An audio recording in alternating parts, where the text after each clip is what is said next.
sleeper must awake. Zen is weird. Zen is weird. I thought I'd start with that because nowadays people use that term just to refer to calm things or calm feelings and peaceful attitudes or whatever. And you just have to dig just a tiny bit into Zen and its non-dualistic aspects, and you'll see that it's not calm. It could be calm, could also not be calm. It could be like the storm is Zen, and the dewdrops are Zen. I always get kind of annoyed a little. Maybe I'm an old grumpy guy, I don't know. When I hear people just refer to Zen as calm, because it's, I don't know, that's not what it's about. And I would say that people who say that don't know what they're talking about. And actually, a lot of people who are into Zen and are really into a practice maybe would say that I don't know what I'm talking about right now. And you know what? They would be right. Yeah, because my story is Zen, with Zen, is kind of weird, like Zen. Not weird, like, I wouldn't call it a love-hate relationship as much as a love. Imagine a passionate love that the two people feel a very strong attraction to one another, but there's this one thing that just doesn't work. Like maybe it's they live on two different continents, or I don't know, one of them's a vegetarian and the other one's no, I'm kidding, but you know what I mean. So basically with Zen, for me, it's kind of that. I love the teachings. I love Zazen. I do practice Zazen occasionally, which might be heretical, but but it's the stiffness that I think it's not for me, But I still love you, Zen. And this is why today I have a Zen guy, an actual Zen guy, a very cool one at that, on the show, which is, by the way, a show called Hopscotch Chronicles. And in case you don't know, I'm the host, Dominic, and this is episode 17. And today we're talking with Shozan Jack Haubner, who's a guy with, a very deep practice and very deep history with Zen, and so is able to talk about it very clearly, and but also, and to me, he was the perfect guy to speak to, because it doesn't feel like he's going to be pontificating in any ways. I mean, I had this impression before speaking to him, and I was right, actually. So I say this in the show, actually, that I feel like I'm not, when I hear him talk, I'm not hearing a Buddhist, we're hearing a human being with a mystical human being with an experience of the Zen tradition, which, as I said, I love.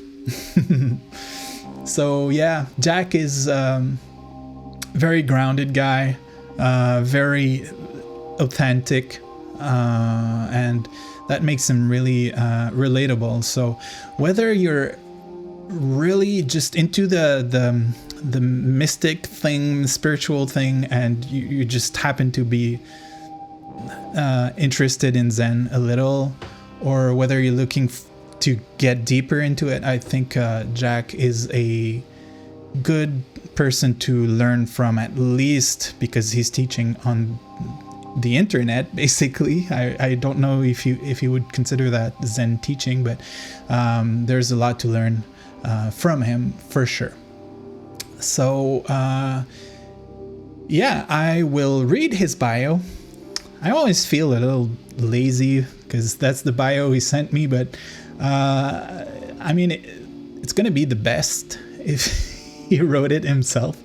So here it goes. Shozan Jack Haubner's writing has won a Pushcart Prize and been published in the New York Times, Tricycle, The Sun, the Best Buddhist Writing Series, Lion's Roar, and other publications.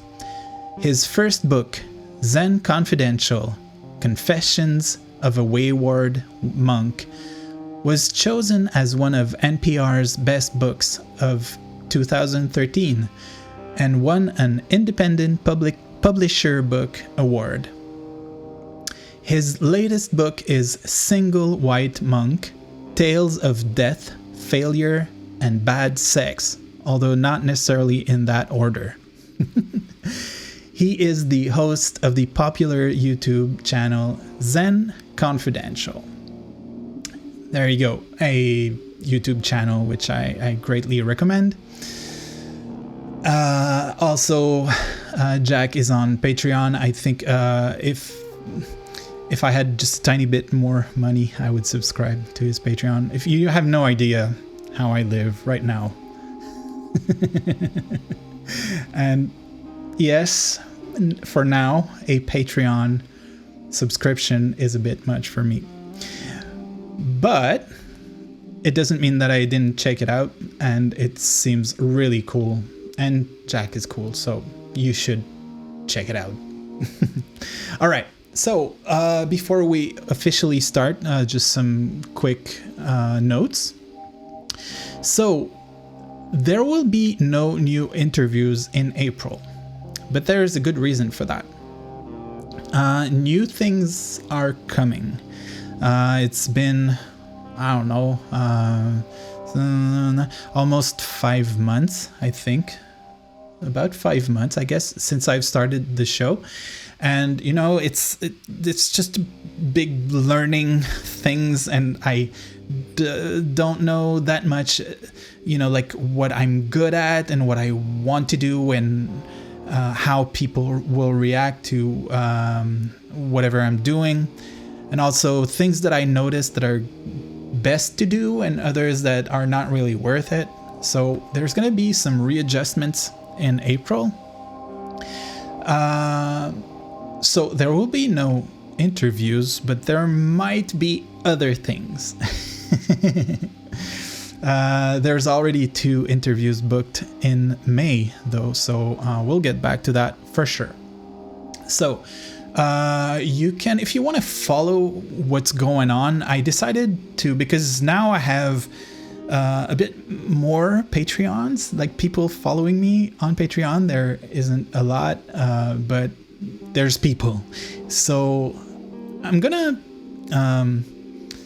announce on there maybe a bit more details of what I plan to do, or what I'm gonna try to do in the next in the next few months, I guess. So you can check the Patreon out if you want. Also, just really quickly, there's a new Facebook page. I'm not really on Facebook, but you know, I would post things on Instagram and post them immediately, automatically on my personal Facebook, which I don't really want to do. It just happened that way. So if you're on Facebook and you want to subscribe to the page, it's just look up Dominic Valley Hopscotch Chronicles podcast. You probably find it pretty easily. but the link is going to be anyways in the comments or description or show notes. There you go. That's it. So yes, let's go with the interview. I'm sorry, by the way, I had like 4 hours of sleep in me during that interview, but I think it's still a good one. I really loved talking with Jack. So without further ado, let's go with the interview.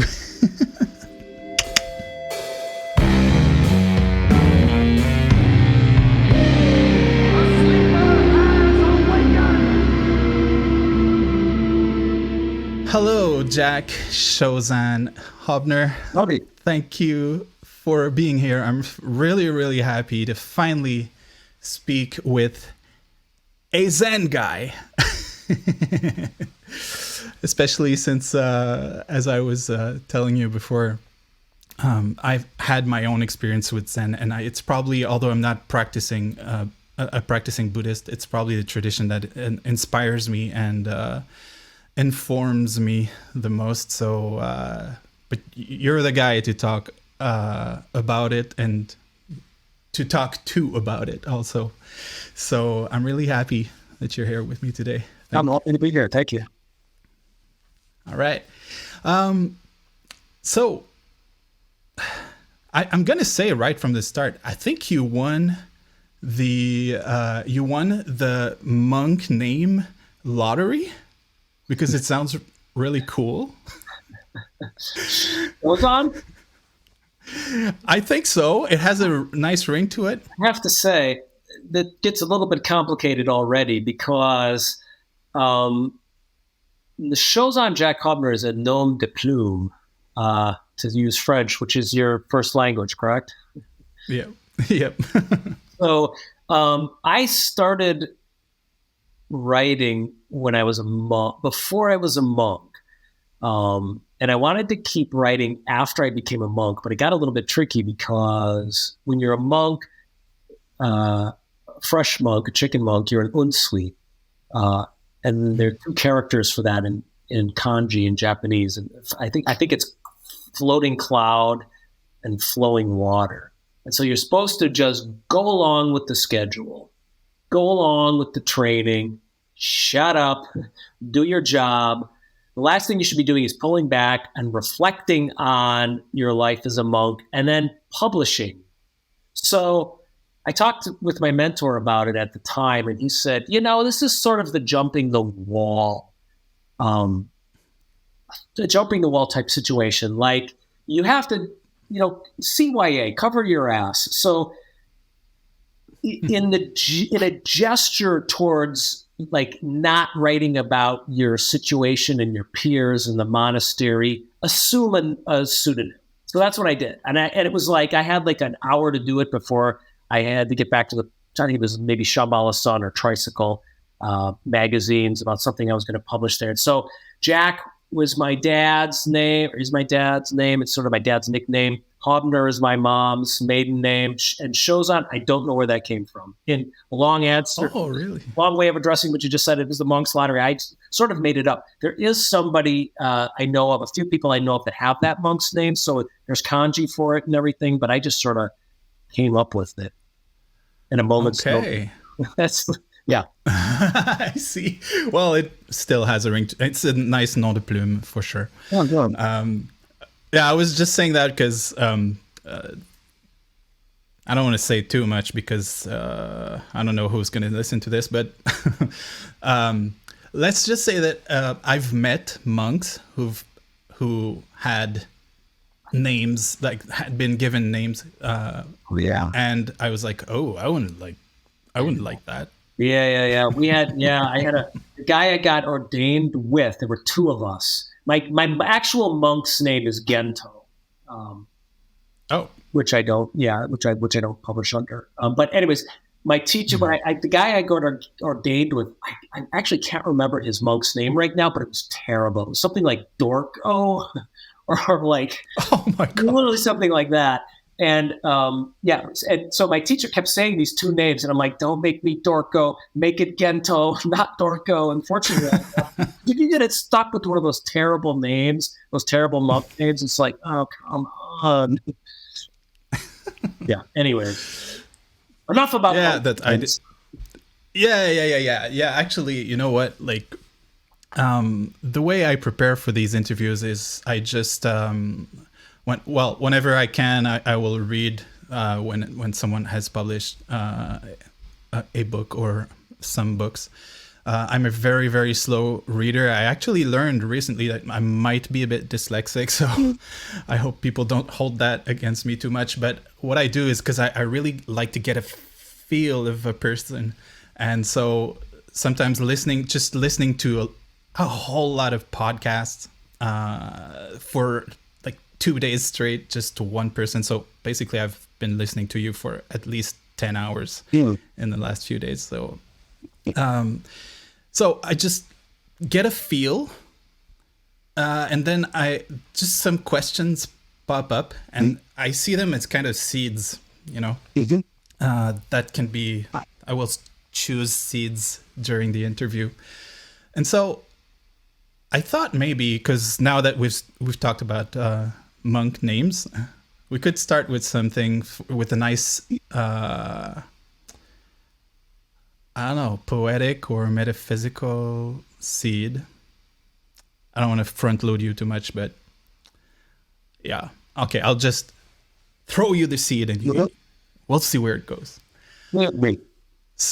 So, Jack, is the world perfect as it is?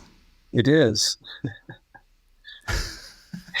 Not to fall back on a more eloquent Zen practitioner, but as Shunryu Suzuki said, to his students, right? He said, you're perfect as you are, and you could all use a little improvement.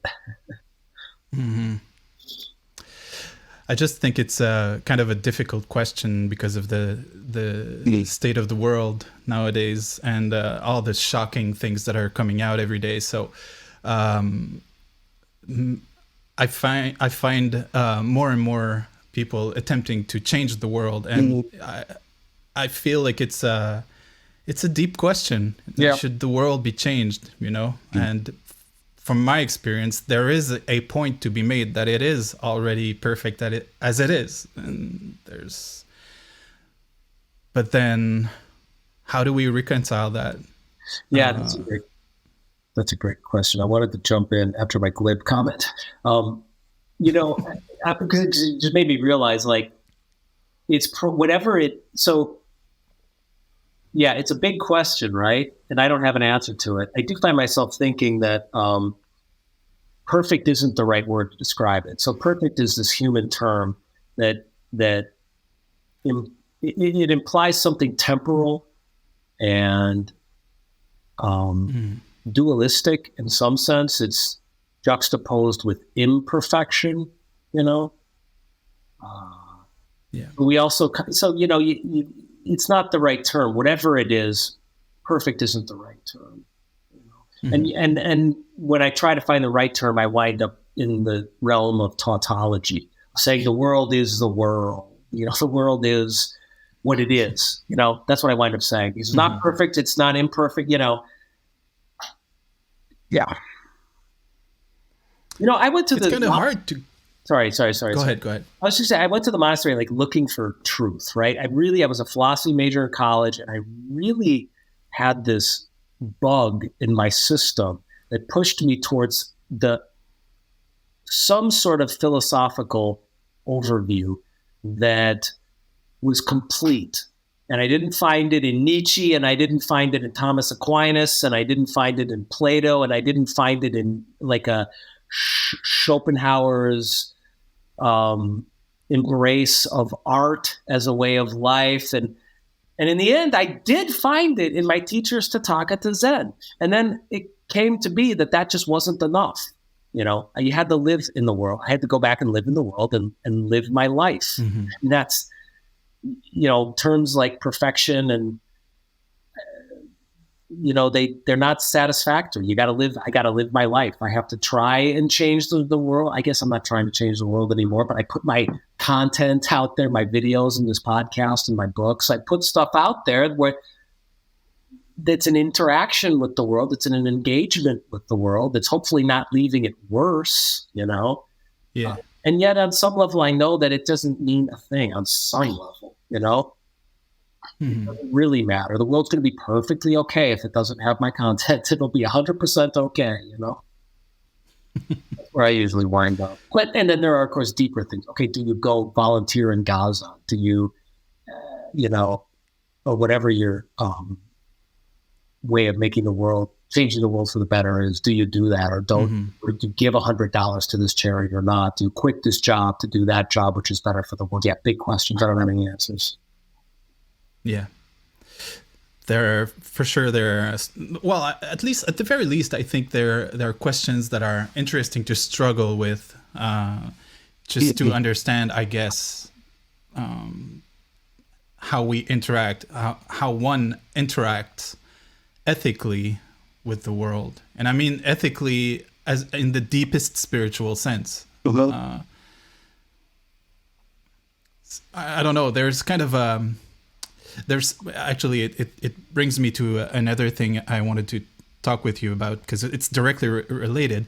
You've mentioned non-dualism, and correct me if I'm wrong, but it feels like I knew that it would be like that. Talking about Zen and finding words, it's so hard sometimes. Yeah. But it feels like non-dualism is an inherent part of the Zen practice. Mm-hmm. Yeah, I was going to say it is, but also it's a dualistic practice. It's not just pure non-dualism. But anyways, go ahead. Yeah. Well, maybe you'll feel what I am going for here, because if it's maybe not, maybe it's just my experience. Okay, so my experience of Zen, which is a Zen practice, which is small, I have to say, brought me probably because I didn't have a teacher, a real teacher. It brought me to kind of a state of nihilism, where it was very hard for me to make any decisions, because I got to this place of void, and then there's nothing that everything comes out of that and nothing comes out of that, and it's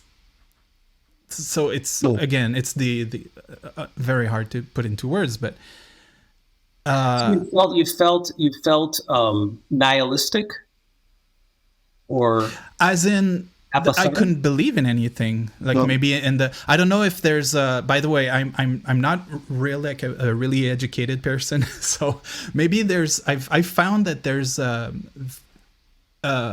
sometimes very strict definitions for this kind of words. And maybe I'm not using it correctly. What I mean is, at the most basic level, I couldn't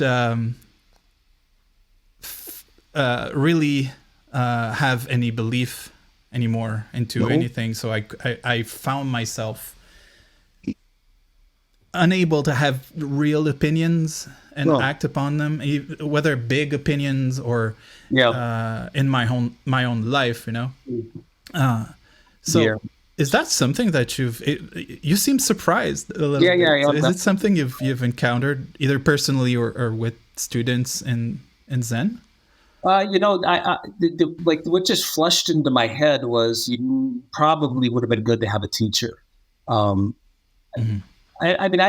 don't know exactly what you were going through, but having a Zen master sitting across from me, and being at a monastery where I had to work with peers, I did it. I would say it was like you don't have the luxury of not believing anything or being in that kind of a state, you've got to make decisions. You have to answer koans. You're suffering on that cushion every day, cooking in your stupid, crazy ideas, your blind spots and your prejudices, you know. And then the teacher is handing you your hat, and then just your peers are confronting you, and you can't escape them. They are your superiors. They're also people you're responsible for. They're your competitors. They're your Dharma brothers. I mean, you know, the Rinzai Zen monastery that I was in, it was a crucible. So I feel like, I feel like what you're describing, just the topography doesn't. I don't see anything analogous to that in terms of what I was experienced at the monastery. It made me care more. And in a deeper way. It just made me, in that sense, I didn't experience any kind of apathy or nihilism for sure. It was sort of my way out of my former apathy and nihilism, and that world. Okay, I guess maybe it's the value of the sangha in that case that really grounds you. Yeah. I guess it was. I've always been kind of a loner, so maybe it didn't feel right to me. I don't want to make it too much about myself, which is I knew it would be something that I would have to look out for, because finally I can have this talk with someone which is deeply ingrained in Zen tradition, you know. But I don't know, because I'm always.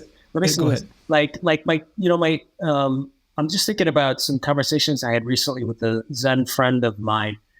You know, when, you know, he was there.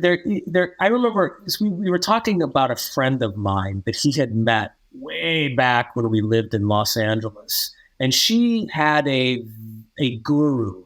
It was like a bhakti yogi practice, and like she would come in the room, and it was always like she was a bit removed from herself. Like everything was all good and there was no problem.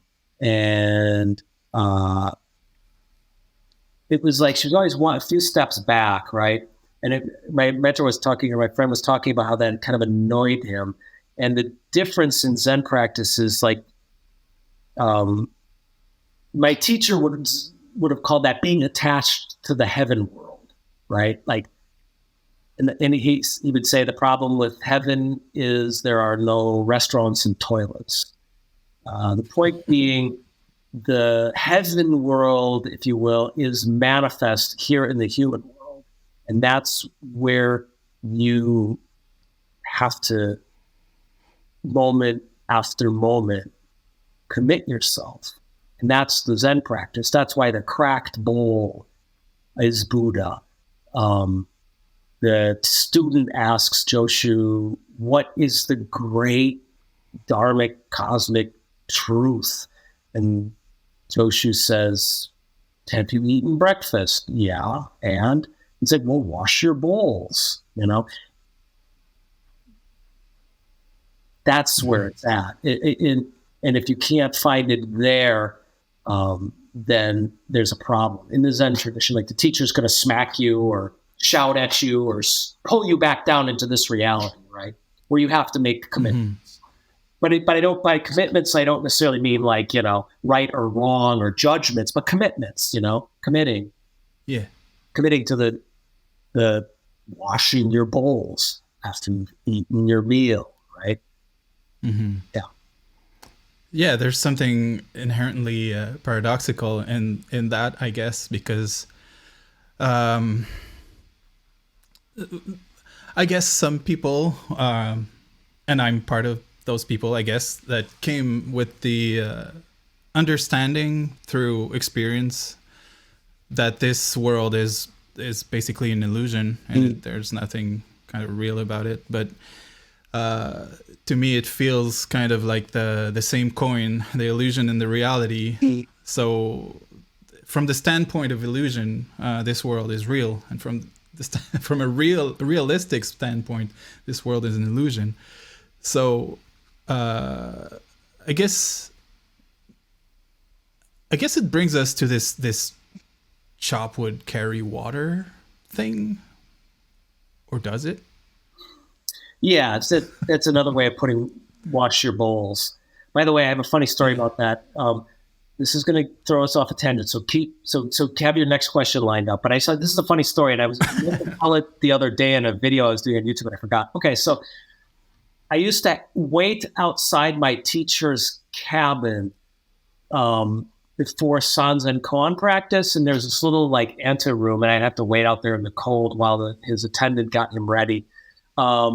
And so I was sitting in that ante room one day, and I heard his attendant screaming at him, "Roshi, wash your balls! Wash your balls!" And I'm like, what is going on? And she's like, "You've got to wash your balls, Roshi." And it turned out they were talking about the koan for the day, wash your bowls. She was telling him what the koan was, that Roshi was supposed to do a teishala, a public talk. But right out there listening in his answer, wash his balls. What are they talking about? Wash your bowls. Anyways, continue. So, I mean, you mean BOWLS, BOWLS, but I thought she was saying wash your BALLS. Anyways. Yeah. Okay, me too. I was like, we just went from a PG what's going on here? Podcast to a PG-13 podcast. No, I think it's too late for that. I swear too often. So, man, there's so many places we could go, because, you know, all this monastic life.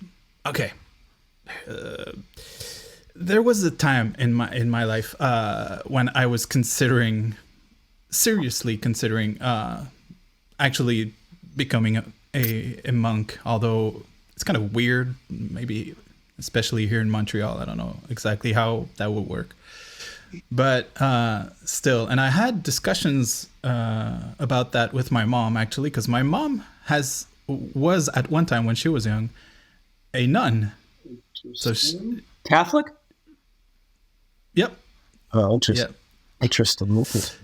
But what I find is also very interesting is that she left the convent because she felt that it was not, in her words, it was not religious enough. It wasn't spiritual enough, I guess. Yeah. And she was pretty young, so she left and saying like, well, we're only working. I was there to commune with God and to marry Jesus, I guess. I don't know exactly how it is, but so to bring it back to the me hoping to be a monk at one time, I realized that my mom, when she went to the convent, she was happy about it. She was happy to go marry God, basically, or I don't know if it's God or Jesus, and when I thought about becoming a monk, for me it was with sadness, because I thought I failed at my normal life, and I wanted to take refuge somewhere where I didn't have to deal with women and buying crap and like things that will entertain my mind constantly. Interesting. So, but I mean, it's this I still have a problem, very, very personally, and not a problem as in no people should do that, but it's hard for me to square the hyper regimented kind of life that one can go through at the monastery. Yeah. How does I don't want to make this question too broad, but maybe it'll just make something pop for you. How did it help you? How did it shape you into a quote unquote better person? Or do you have that's just me thinking right now, do you have any regrets or no. I don't want to put you on the spot. No, I feel so fortunate. Personal thing. No, it's good. Great questions. I mean, it's funny. You're asking me so far. You've asked me two questions, and they're both questions that I can't really answer. So those are good questions. Like, they're open questions. But I mean, there's two parts to your question. The first part is the escaping from reality aspect of monasticism. And it's funny because I had zero of that when I entered the monastery. I mean, I felt like somehow I'd stepped out of unreality into reality and into the fight and into the opportunity of a lifetime. Like I felt like it's hard to describe. It was a very special time. I had, maybe to speak lazily and probably incorrectly, I had some kind of karmic connection with that whole situation at Mount Walden, my teacher, my mentor, and the Sangha and the teachings. So I felt like it was like I found myself, on the racetrack in the starting gate. Like, here we go. Later on, as I reflected on it, I had slightly a different point of view. But by then I had already done the whole practice and I was so grateful. It's like I got tricked into doing it. Thank God I did, I think that was the gift of finding a teacher. And, there was never a day that went by that was easy at the monastery. And every training season got harder and harder. That was the weird thing. I don't know what that was. Again, maybe it's like some karmic fugue I got sucked into, where it was just going to be every season was going to get harder and harder. And then finally, when I thought I couldn't get any harder, everything collapsed within our community and my teacher died. So I was like, all right, here we are. And then I left. And now looking back, I think I couldn't, I never say never, but for example, there's a great Rinzai teacher who comes to Germany from Japan and teaches there, Shoto Arata Roshi, and I find myself not going to do retreats with him for perhaps some of the reasons you mentioned. It's very strict, disciplined, even perhaps militaristic, and I'm not sure if that's what I need anymore. But at the time, it was what I needed, and I feel lucky to have been able to throw myself into it. It's not easy to find something you can really give yourself to, even if it's the wrong thing, even if it's kind of a mistake. It's a gift to find that, right? Most things we don't get to throw ourselves into. It's like some half-assed job that we're just trying to survive. Maybe it's a relationship in a family situation that we're just trying to always make peace in and keep happy. It's hard to find something to really throw yourself into. And that's what my teacher, Sasaki Roshi, offered, was a back-breaking shugyo, a practice. It was his specialty. When we went to Japan, they were still talking about him. And there was nobody left from his generation. He was sort of legendary for being hard, for being like a trickster. Of course, there are negative aspects to this, but that's another conversation. But, and that's sort of what I signed on for. I'm very grateful for it. But now when I look back at it, it's like I don't know if I need that now. I did it. I don't know if I need it. But you did feel a push towards that, as because it feels sometimes like there's if I look around me at people who are into some discipline, tradition kind of thing, it feels like they're always kind of pushing themselves to do things that they don't really want to, which is an important part, I think, of our evolution. And this is something I find regrettable, I guess, when looking at quote unquote spiritual people, is the kind of the refusal, or at least the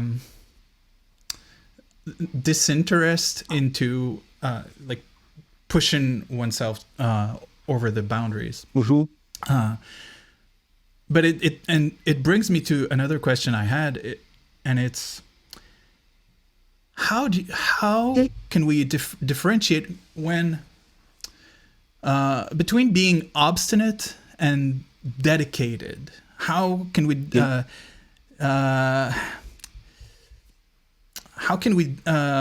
tell the pain of change versus like the pain of violence? Like at this point, you're being violent towards yourself and you're causing harm. It's another easy question. It's hard to answer that one. It's very, very hard to answer that one.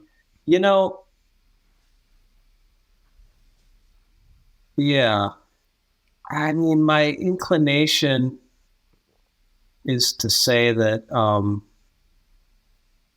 it's not. It wasn't. I'll speak for myself. It's not a bad idea to just give it to go for it. You don't know your own boundaries. I'll speak to you, but I'm speaking mostly to myself here. You don't know your own boundaries. You think you're one way. You think this is who you are. It's a very provincial point of view. It's ingredients based on your upbringing, your biology, your culture. You have no idea who and what you are. And you throw yourself into a real shugyo situation, a Zen-do, a training center for Zen, and you learn how strong you are, how deep you are, how you're also the thing that's the problem in the world that you've been trying to fight all along. Sometimes there is violence to yourself, I suppose. You can indulge in certain patterns of self-hatred and negativity, but a good teacher is just going to laugh at you or hug you and cry with you, and you're going to see it all, And then there's the problem of becoming attached to the teacher, the problem of becoming wise in the ways of the monastery so that you can navigate around difficulties. You can do spiritual bypassing and completely ignore your, the problems that you should be facing in the monastery, et cetera, et cetera. My intuition is that most people don't suffer from that problem of beating themselves up too much in like a spiritual sense. And in that environment, mostly we beat ourselves up in the world. Oh, we're not rich enough. We're not smart enough. We're not moral enough. We're not just enough. We're too this. We're not enough that. And in I was fucking infinite at the monastery.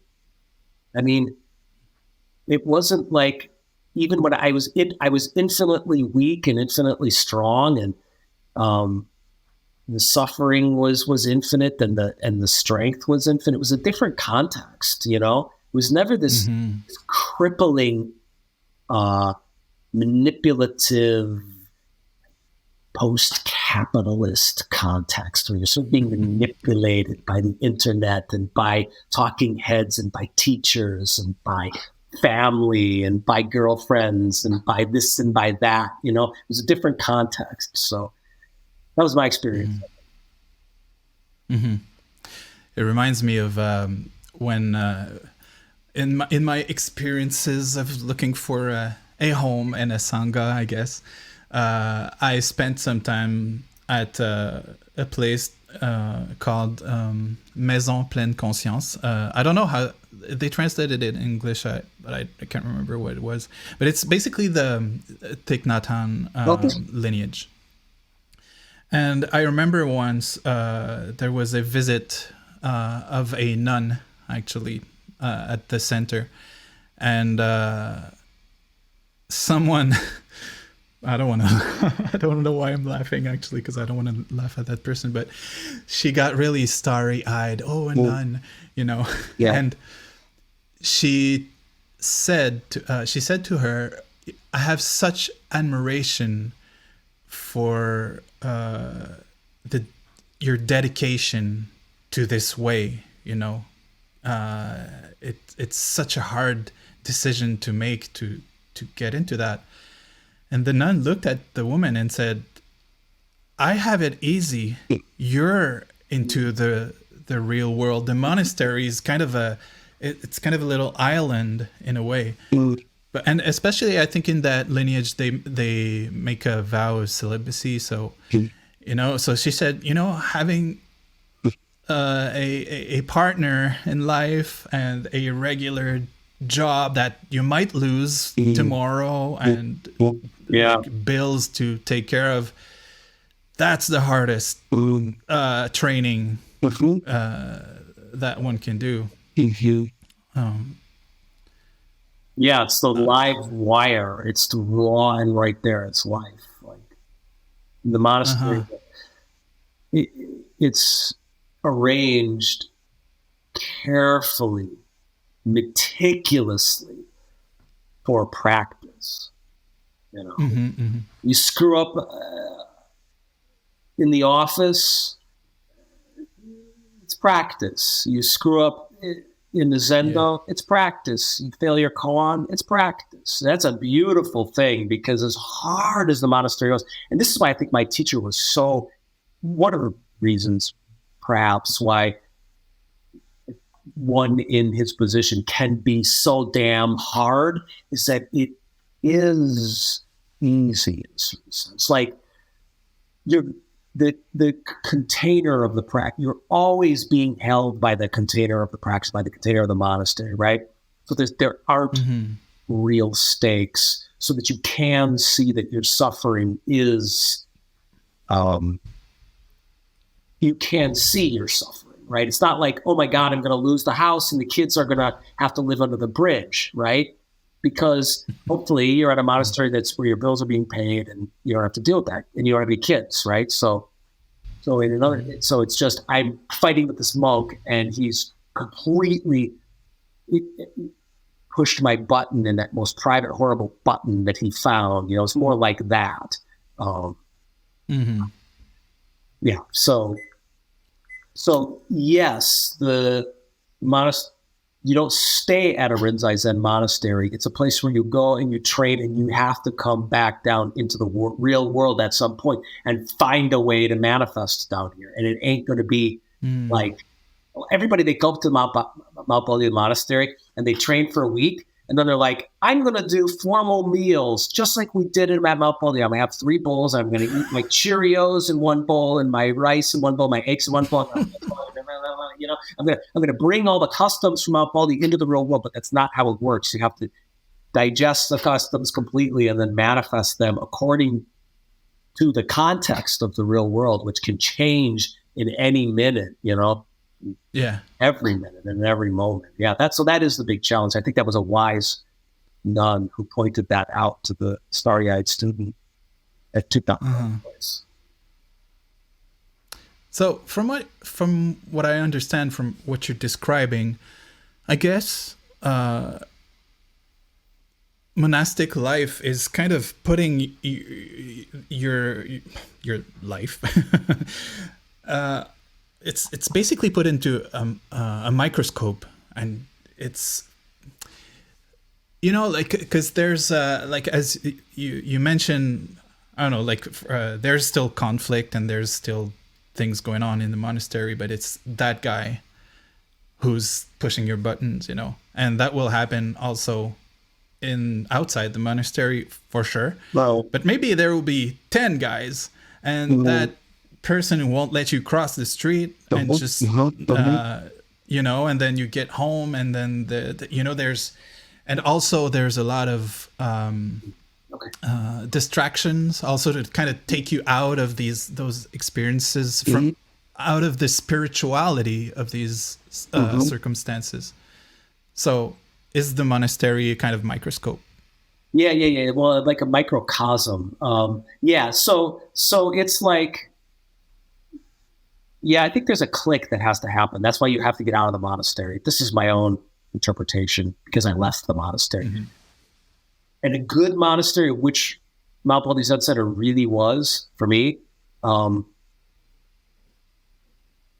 it's very intense and it's very contained so that you can see the practice happening in the practice environment, so that you don't take it fully, you don't take it, you can't take it 100% seriously. Like, oh my gosh, if we don't put the incense bowl in the exact spot on the Butsudan, the sun will not rise tomorrow, the natural order will be kittywampus. So you have to be able to see the strings, right? And also realize how important this container is. And then you leave it and you go into the world. And to your example, a guy's yelling at you across the street and he's coming at you for road rage or whatever. He gets out of the car and he comes over to the window. This is an extreme circumstance, but he starts yelling at you. Someone starts yelling at you, right? And it's one of those human world situations. And I think there's a switch that happens where you're like, this is also the monastery. Not the monastery, but the monastery was a metaphor for this. So you said it was a microscope, but the monastery was a microcosm of this macro universe. The universe is just it was a little training thing for this. It's the same thing. This is also a context. It's not absolute. It's a human situation. So that's the thing. You feel like once you get out of the monastery, like the roof is off, the walls are down, and you're just in this insane, infinite, wild universe. But you're not. You're in the cosmos. You're in one cosmos with,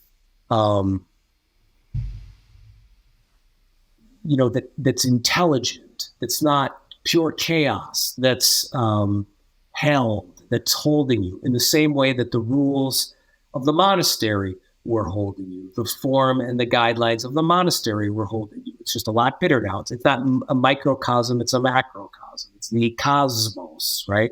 I'm sure etymologically, cosm and cosmos are probably kind of the same. Microcosmos, macrocosmos. I don't know if that makes any sense, but there's a thing that switches. You're not out of, like I said, when I was in the Zen, if a monk is yelling at me, it's like, oh, this is a practice situation, And I'm putting the principle into practice. That's what that means, practice. Now I get out into the world and I'm getting yelled at because in a road rage situation. Oh, this is a practice situation. I'm putting the same principle into practice, right? But now the universe is my home. The cosmos is my home, not just this monastery, which is very safe and privileged. Yeah. I love it. I love speaking with you. It's great. I'm sorry. I'm almost getting a little emotional because there's a part of me, I do feel in some ways that I gave up on Zen, and because there's a series of things. First of all, I mean, I have no excuse not to practice. There's a Zen center 2 minutes away from where I live. Is that Myokyo's Zen Center? Yep. Yeah. Okay. I was wondering if you knew her. Myokyo. Yeah. Have you? So you've been there? It's the place where I've practiced the most among people. Yeah. I did a creative writing thing with her community at one point. I went there and gave a class. So it was fun. It was really fun. Anyway, sorry. Oh, cool. I had your poutine. Is that what you call it? Your gravy fries in Montreal? Poutine. And bagels, those Montreal bagels. Oh, God. Yeah, the best ones are also in that same neighborhood. Yes, So, because that's where we yeah. went. They were so good. I'm getting hungry. Those were so good. Yeah. Okay, so anyways, you're saying you kind of gave up for Zen. You kind of went on the street. Yeah, where exactly was I going? Because, well, I know that all the oh yeah, okay. So it makes me emotional because yeah, it feels like I gave up in a way. But also I remember a very, very specific moment when there was a switch for me, when I thought, that's not your path, you know? Yeah. But And I can tell you that story. I think I can make it quick. I used to practice, I used to do kendo, Japanese martial art. And it so happened that my teacher was a Zen monk who had lived in France and studied under Taisen Deshimaru. right. So that was pretty wild for me, because the thing that kind of opened me up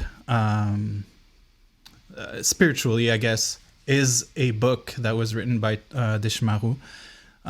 It's actually just a book of stories and koans, but I've had it. I still have it. I got it when I was 14. You know. Mm-hmm. So meeting this guy who was Deshimaru's at one time, that was Deshimaru's student, was pretty wild for me. You know. So I got into kendo, but we kind of had a teacher, also kind of a Zen teacher, disciple or student relationship. After the trainings, he would, that's really funny, he would take me home in his car after training, but I lived like 5 minutes away from from where we practiced, so it was just an excuse for us to talk about things after the, you know. I said I wasn't going to make it quick, but so far, not so good. Anyways, so to bring it back to the reason why, the time I felt that click. So when starting a session of kendo with the group, traditionally, there's a small period, they call it mokuso, or it's basically kind of a very short period of zazen, because you're sitting in the same position with the mudra, and but it's pretty quick. But actually, because of my teacher, sometimes it was a bit longer. But it would end when the teacher's assistants would yell "yame," you know, just stop. And I remember one time,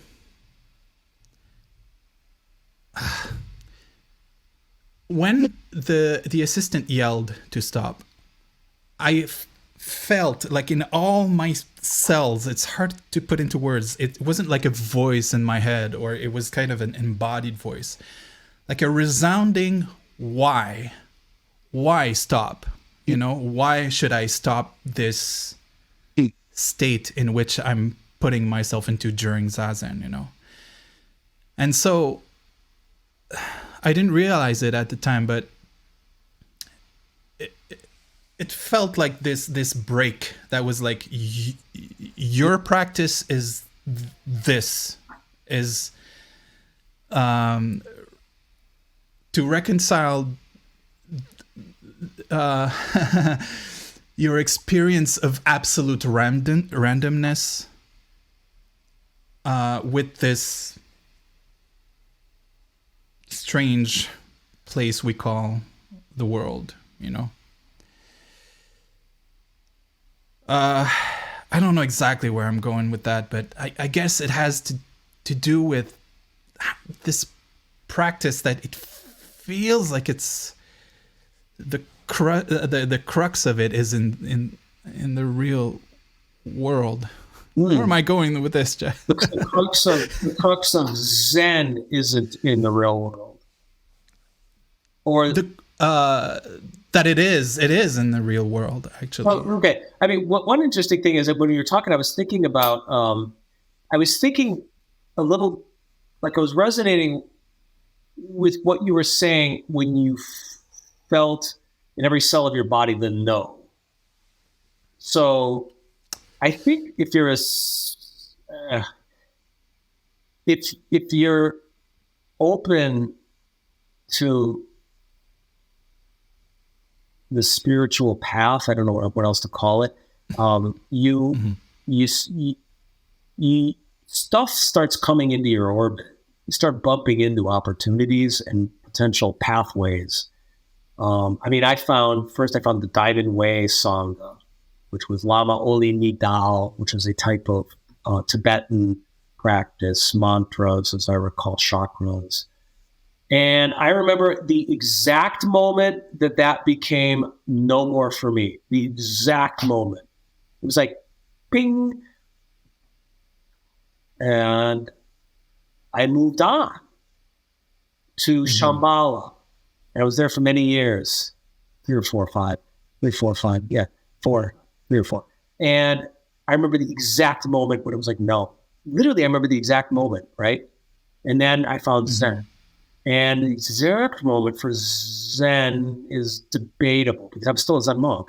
But I remember the moment. Yeah. I remember the climate that arose from several moments that led me to conclude I will not be doing full-time monastic or temple monkdom anymore. So my point is, like I think if you're on the spiritual path and you're sincere and you're searching, like you really there are resonances that draw you towards practices and people, and then there are moments when it's time to move on, and it's very interesting. It's like we have these inner tuning forks that just know where the watering hole is. That's bigger than us, and a lot of people I think people are on the right track mostly when they're searching. It can be really hard in our era because there's so many opportunities. Sufism. I've done Sufism, and it was a beautiful, with the whirling dervish practice. I've done that, or mindfulness practice, or Tibetan Vajrayana practice. There's Rinzai Zen practice. There's Soto Zen practice. There's Rabbinical practice, there's Christian practice, there's Catholic, there's everything is available to us, right? And so you feel like, but I'm not choosing anything. I'm glad handling a bunch of different paths, but maybe that is one's path. Because you do have that inner tuning fork. And if you're sincere, it's going to draw you one way and push you another way, and your path took you away from formal Zen practice, it sounds like. Yeah, maybe I was influenced by my. I often say that my relationship with music and especially punk and grunge informed my spirituality a lot, and this is something that I truly mean that that really impresses me in people's ability to be impressed by a teacher. I kind of felt that with my kendo teacher, but whenever I hear you, I hear you speak about Sasaki Roshi, it doesn't square in my head. But maybe I'm wondering, maybe if it's the Gen X punk rocker who doesn't like authority. That's but it's hard for me to see people above me, especially nowadays. There's always some crap that comes out and they're normal people, so worse. I feel the exact same way. When I hear somebody talking about any teacher, even my own teacher, I feel like that exact anti-authoritarian, repulsion towards this sniffling sycophant, right? And yet I know how I feel about my own teacher, you know? I mean, my teacher died somewhat in disgrace within a broken community that had no lineage holder. So that was wonderful in the sense that I had nothing to cling to after he died, right? I mean, it was over. There's no religion to be made out of a disgraced teacher. And in many ways, he was disgraced. And not just disgraced, but I couldn't cling to him because I saw aspects of his behavior and his manifestation of it as a teacher that went against everything I believed in, or everything I am. And yet, completely on the other side, I am eternally grateful to him, and I hold him in my heart with the highest regard and the greatest respect.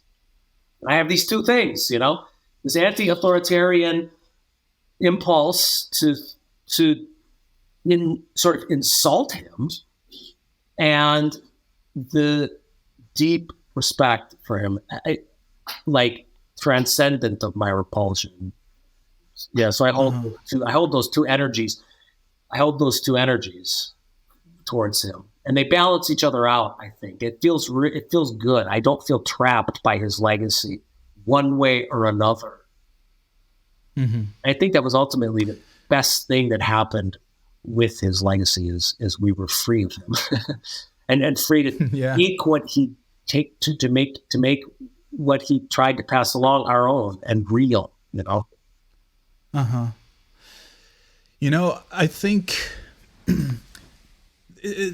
what you're describing here, I'm wondering maybe it's kind of the reason why I wanted to reach out to you specifically, because to me you feel like a human first, and then maybe what I would describe a mystic, as in a person who's on this path of connecting with, I'll say it, God. Okay, whatever that means. We don't know what that means.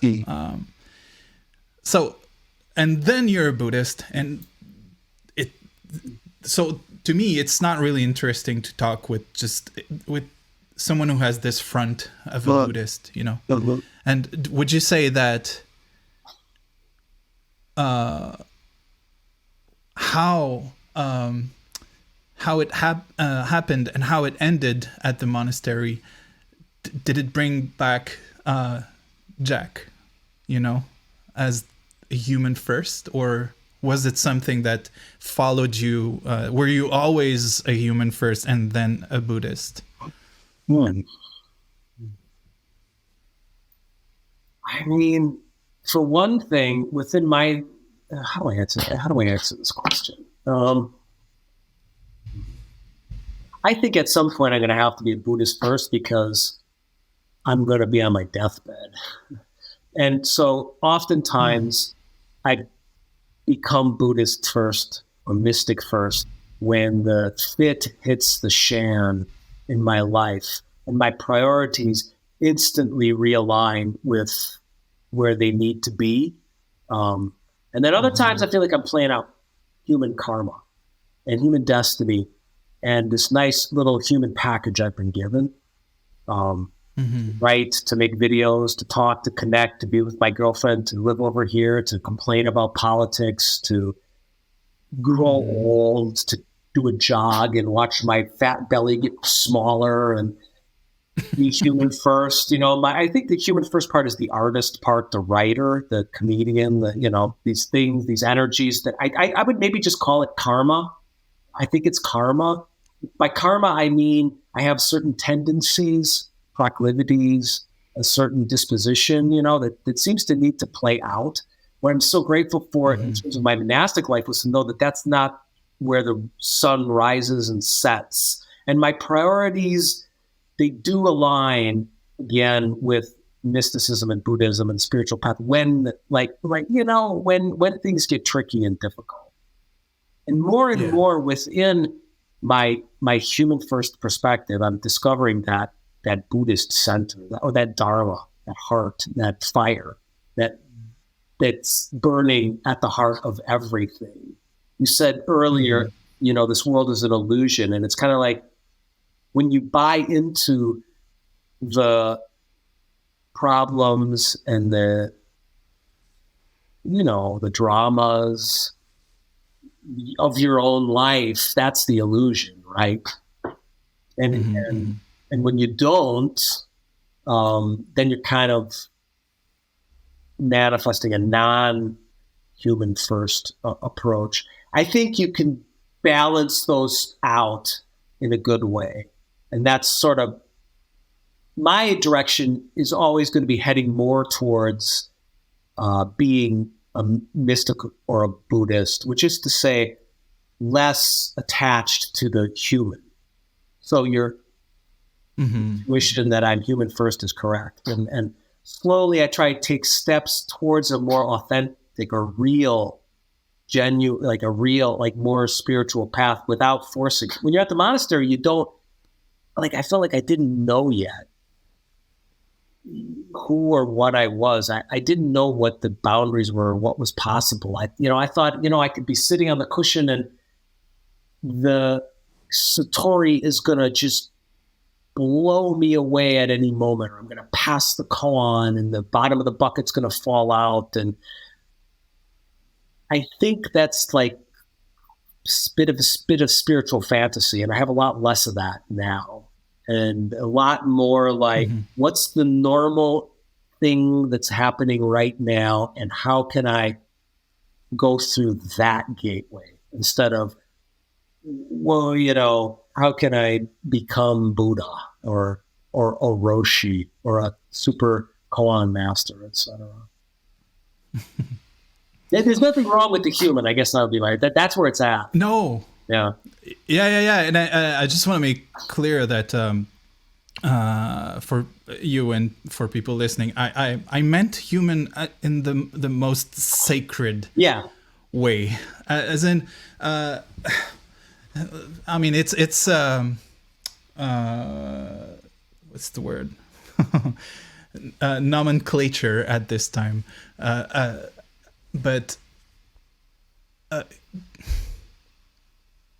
kind of lost it. But yeah, human for me is sacred, as in, this notion that. What's truly a miracle, and I've heard other people talk about that.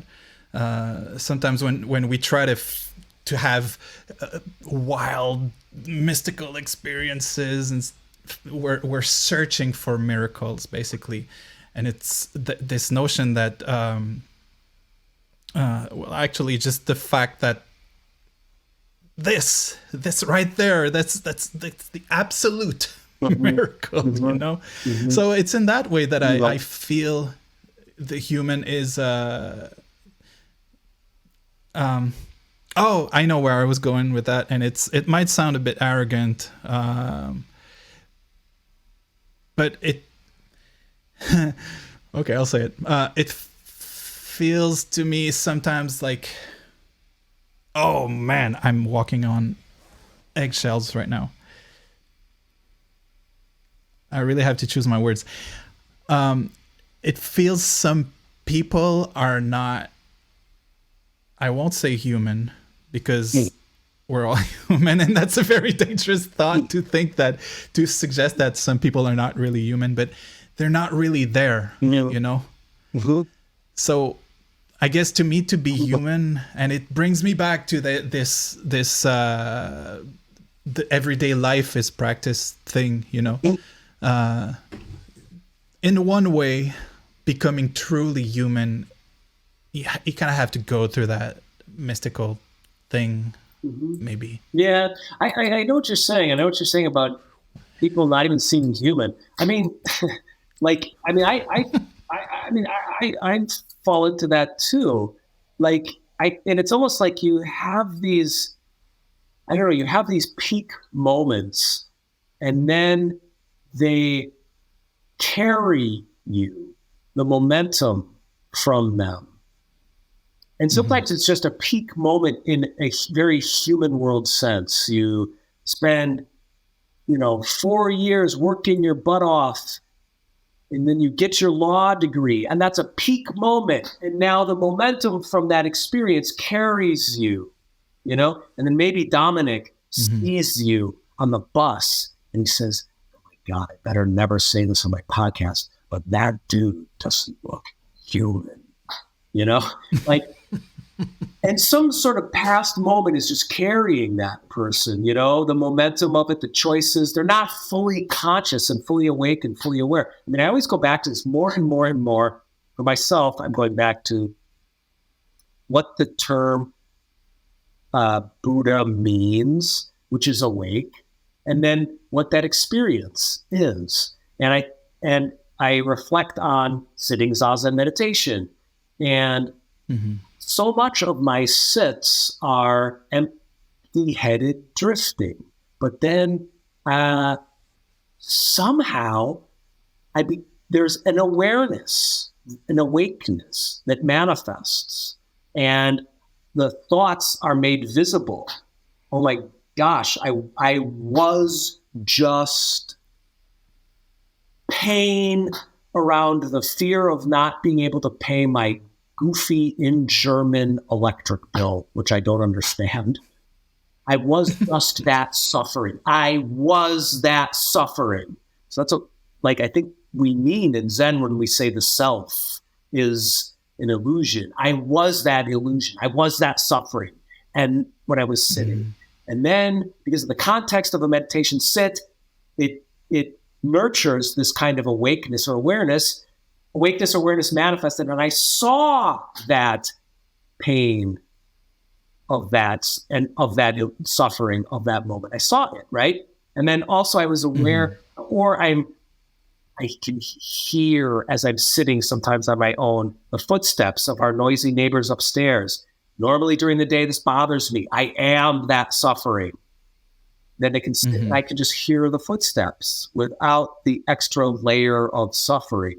The painful resonance of these annoying, inconsiderate neighbors, right? So my point is sometimes we're not human. I'm not human. I'm not human when I'm just manifesting like an animal, almost like it's like an instinct or an impulse to react to the world, to react like an animal.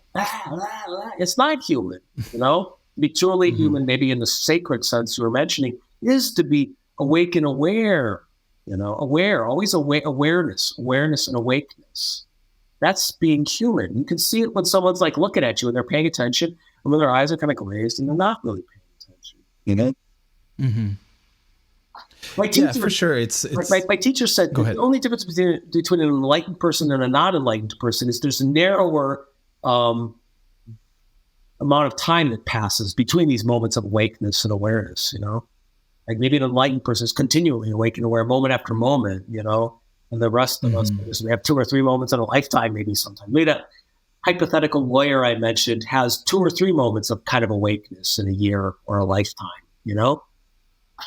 Yeah. But, maybe it's also quantitative. Maybe it's also not quantitative or qualitative. Maybe it's entirely single serving for each person. Wow, everybody's on their own path with their own karma and their own destiny and their own rules and laws and their own integrity and authenticity. What you just said right there, this is what kind of, I'll say it like that. It's kind of annoying to me sometimes when I hear people brandish and maybe it's me being jealous or my me feeling I've given up on Zen part, and I'm aware of that. So, but when I hear people, brandish the hours they've spent on the cushion, and say, so you kind of giving you the feeling that you don't really get it if you haven't done that, And so you're talking about people's path, and also this notion of time for me is kind of irrelevant. It has much more to do with sincerity than like a specific amount of time. I guess we can observe that generally it takes more time for people to develop into an awakened being. But I guess we've seen cases of people never attaining that state, even if they practice their whole life. Yeah, absolutely. And the opposite too, like people who like it's just happened like out of the blue like that. Yeah. Okay. This is interesting. This is important. Maybe I'll hopefully be able to get this across because it's something I'm thinking a lot about lately, and it's something that like people who don't commit full time to a monastery might need to hear. Like it's important to hear, I think. So within my particular lineage, my lineage was Sasaki Roshi, the Rinzai Tathagata Zen lineage under Sasaki Roshi within the Myoshinji and Zuiganji lineage in Japan. Technically speaking, nobody woke up. Nobody. Because there was not the transfer of the lineage from one teacher to the next. So there was no Inca papers signed. So there's a very, very technical way of indicating who got it and who didn't within my lineage, right? So nobody woke up, technically, within my lineage. Nobody. Like, Roshi would have given transmission, right? So, like, that whole thing about sitting for, thousands of hours on the cushion, look at me. I mean, I have a different perspective on it. And this is going to be judgmental, but I'm going to say it.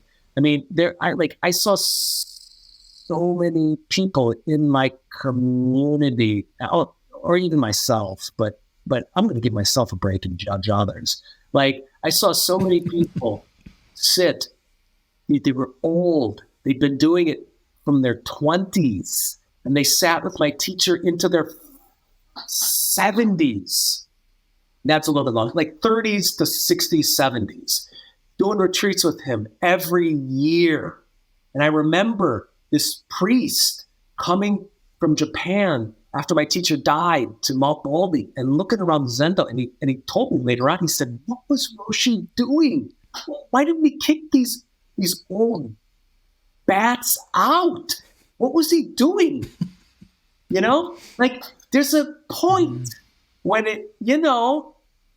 there's a point, folks. Like, sooner or later, you're going to come back down into the world, and you're going to be in Dominic's situation, the situation you're in right now. Whether you had thousands of hours or a couple hundred or a couple dozen, you're going to be in the exact same situation, and you have to wake up in the moment. That's all it is. So your karma might lead you to do 1,000 hours at 10,000 hours at a monastery. Your karma might lead you to do 15 hours at a monastery. Your karma might lead you to do half an hour of zazen a week. No matter what your circumstances are, this is my experience. In the end, you have to wake up moment after moment. And I'm here to tell you the hard facts, which is that I saw some motherfuckers who sat for thousands and thousands of hours, and it didn't do a thing. They didn't learn the most basic aspects of what my teacher was teaching, not even being able to replicate it in a 5-minute summary, right? And my teacher would say the same things over and over and over and over and over and over and over. And having still the same rage, I'm thinking of some specific people, having the same rage issues, very sincere. I mean, I think some stuff gets burned away. Like, the person I'm thinking of was very, very sincere, but it was hard to think of this person as being a model exemplar for what happens after you sit for 30, 40 years, So my experience is like, it's not going to cure you. It's not a panacea. It's really not. And like, I did the practice for 13 years. And so it's real for me to be able to say, like, how much of that time did you waste on the cushion?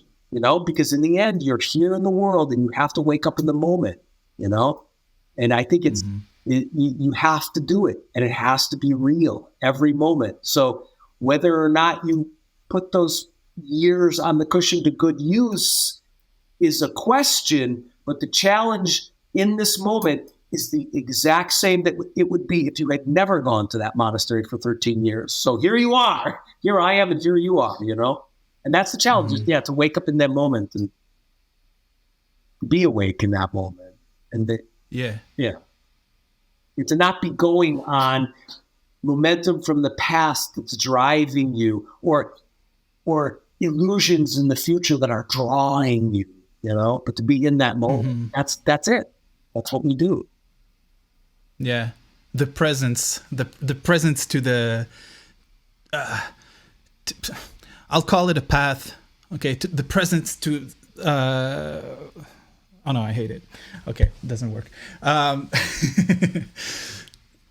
mean, well, I guess this notion of sincerity, and I want to make clear that, because I knew there was a kind of, it was a possibility that I would come out as a guy who's going to try to make you admit that, this practice, like, that's not really the real thing. And, because it wasn't for me personally, but I just want to make clear that I understand the potential value of all this.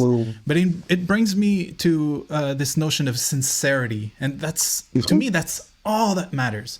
Whether you decide to be a monk, a sadhu, a lawyer, or just a big old grungy dude.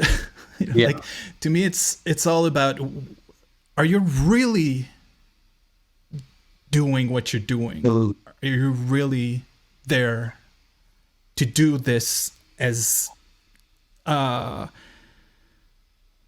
truthfully as you can? Yeah. I remember my mentor told me it takes 3 things. He said to do this path, this practice. And Zen he was talking about, but maybe to your point, it can be any genuine path. He said you got to have half a brain. So you got to have half a brain. Like, you can't be a total idiot. You have to have at least half a brain. And I know what he means. I tried to teach people Zazen who didn't have half a brain, and it just doesn't work. So you got to have half a brain. You got to be sincere. Because I've also tried to teach Zazen to people who aren't really sincere, and they find a way to slither out of it. And you have to be a little bit desperate, he said, because someone's got to push you to the cushion. So yeah, Oh yeah, I love that third one. Yeah, right. I resonate with that a lot, right? Because that was personally, that was what was pushing me in on my own path was this idea that, like, you still can't deal with this world, whatever you do. So try to, and I manage a bit better now, and that's why I created this podcast, and I've written my first book at 45, and so anyways, listen, we're getting to the end slowly. Maybe I don't know, like, there's right now there's kind of a feeling that comes comes up, and it's I don't know where I'm going with this, by the way. I remember when I was a professional musician, and I was in this little minivan with my band, moving from touring. Basically, it was a very small tour, but anyways, and I had brought with me a book of. Do you know Ryokan? Ryokan the monk. Oh yeah. It's always been like a Zen character that I've always enjoyed, because it wasn't really clear if he was enlightened or if he was just kind of dumb, or and Right. Anyways, and Tell. so I had this book, which was kind of a biography of Ryokan, and he was known for his calligraphies also. And I remember,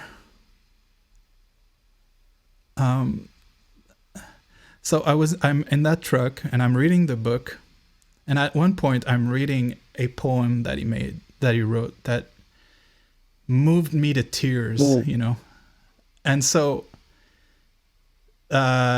people in the truck were like, "Whoa, what's going on?" Mm-hmm. I'm like, I could read it to you, but you're not gonna get it, No. So, and the poem doesn't rhyme or anything. Maybe it does in Japanese, but it was basically something like, because he used to walk around with a ball in his kolomo. Is that the word? Yeah, cool. For this sleeve, basically, of his robe. And he always had this little ball, and he would play ball with kids in the village, And they've actually found this ball. Oh, wow. Anyways. And so the poem was something like, at this game of playing ball, I am the best. No one can beat me. This ball in my sleeve is worth more than all the gold in the world. Yeah. When people ask me why I play this game, I answer 1, 2, 3, 4, 5, 6, 7. And that was it, It still moves me a lot. Yeah, it's good one. Because it's all there, And I don't know, like I've heard you say that we shouldn't really talk about our Kensho experiences, or I don't want to presume that I've had them, but I've had one big experience like that has marked my life, and it's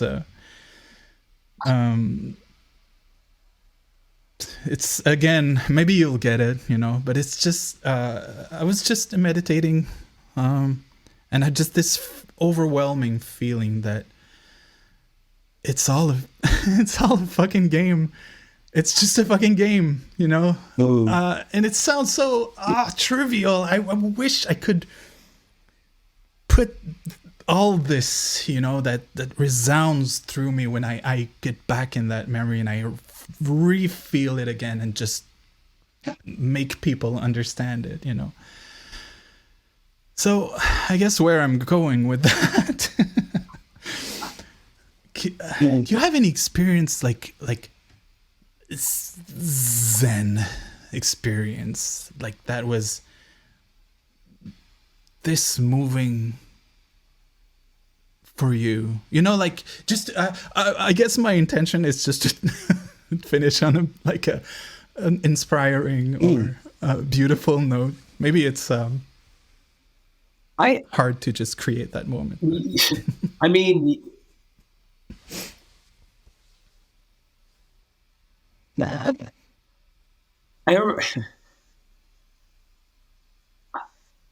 those I like it's interesting, like those really sort of, I don't know what you call them, openings, like the big ones, the experiences, let's say, like it's so interesting because you get a couple weeks go by and a couple years, and then they're back there. They're in the past, right? But what I find most inspiring, what I find most inspiring is when it's just smaller and smaller moments, really. Kind of like Ryokan, maybe playing with ball with the kids, being worth more than gold, That's like a powerful statement and it's true. It's not like my Kensho blows the politicians out of their power seats as bolts of Satori shoot out my eyes. It's more like I'm chilling with the kids, and it's worth more than all the gold on planet Earth. And I mean, it's like a truism, and it's a cliche. It's a chestnut. But if you really sit with it, it's true. It's the moments that we have. Your moments can be filled with the pursuit of gold and power and fame and influence and importance or, they can not be filled with that. They can be filled with a kind of awakeness or awareness. God, I hate that. Click, where you realize all the gold in the world is equal to playing with some children. The context is the same. The life, the content is different, but essentially nothing's really different. So this is to your point about how it's a game. It's all the same game, whether you're a billionaire or some scrubby monk playing ball with kids. Like, it's the same game. The content is different. Yeah. So there you go, and small moment is equal to a huge moment. They're all the same, right? I mean, it's like a different, it's like seeing through the illusion that content is what counts. The content of the content of my bank account or whatever it is I use to judge. Seeing through that. Yeah, the Ryokan's great, and it's all right there. You're right. It's all right there. Yeah, in that poem. Yeah, I guess I shouldn't try to explain it too much. It loses its truthfulness, I guess. Yeah, it's nice to hear about. Yeah, I guess I'm happy I had this occasion, although we're here for you. But I'm like, I want to use this occasion also to share some of my stories, which I guess, because I think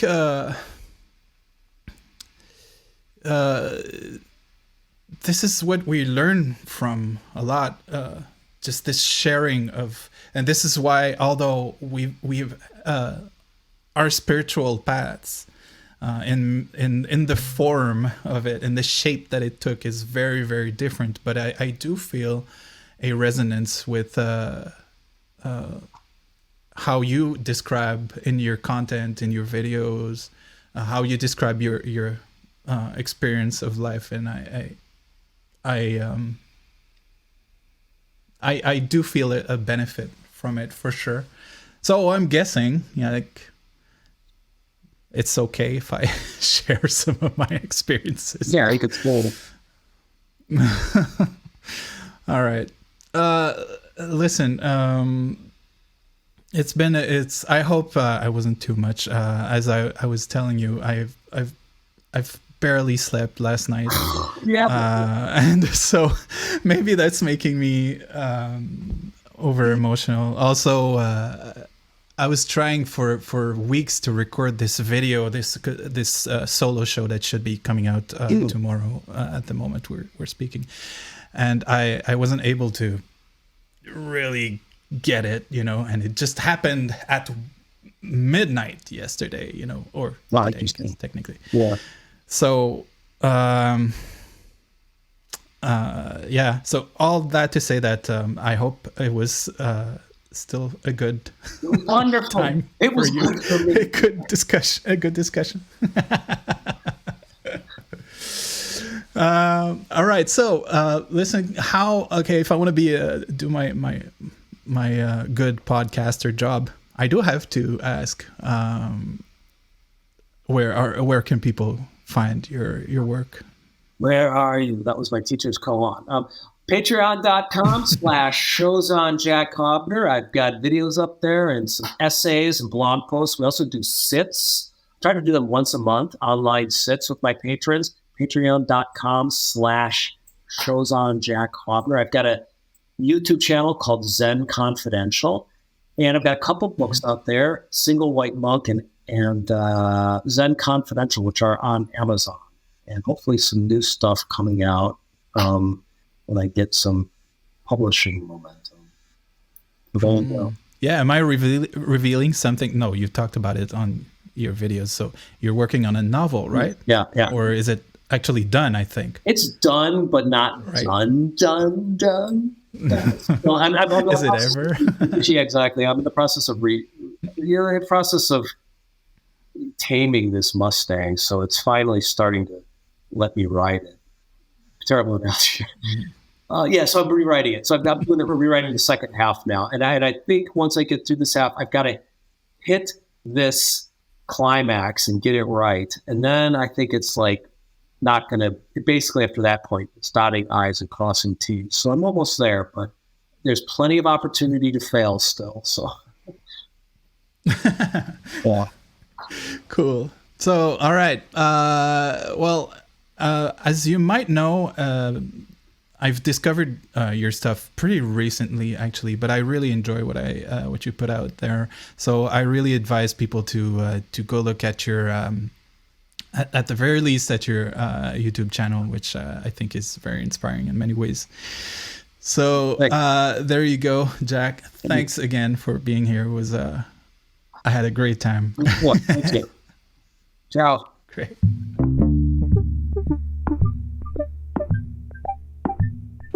So you've made it to the end of this Hopscotch Chronicles podcast episode, and I hope that you've enjoyed it as much as I've enjoyed doing it.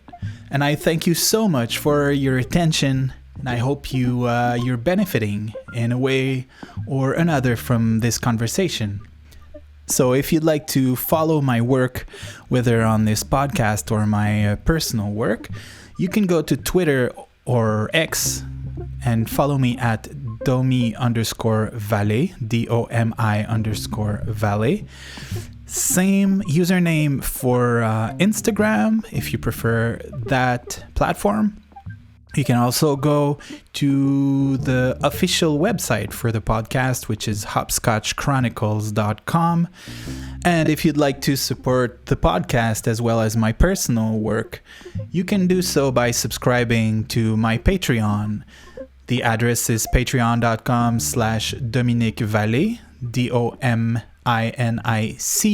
Valet, VALLEE. There you'll find video and audio versions of the episodes without any commercials, as well as special episodes on every Sunday where I take my Sunday afternoon tea with you guys. All right, thanks again for listening, and until next time, keep reaching for the light.